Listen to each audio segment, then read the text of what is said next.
जिसने किया 40 बरस तक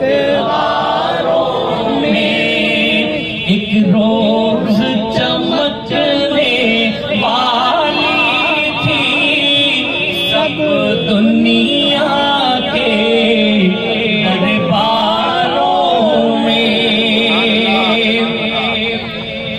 गर अर्ज़ो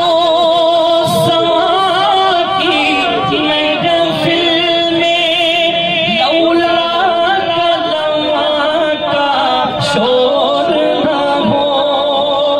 गर अर्ज़ो की महफिल में लौला कलमा का शोर न हो। ये रंग न हो गुलज़ारों में, ये नूर न हो सैयारों में। हो शम्स उजाला जिसने किया 40 बरस तक राहों में।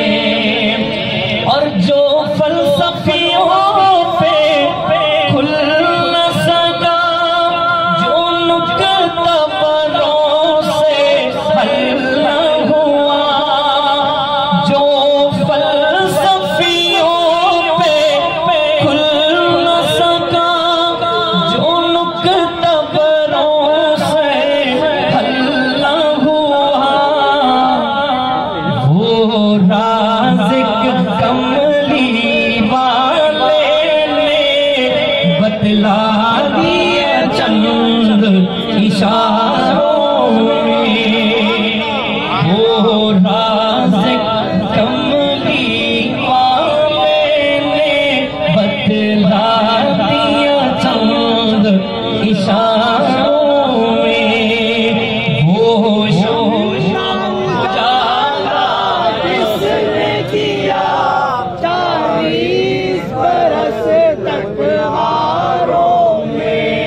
एक रोज चमकने वाली थी सब दुनिया के दरबारों में।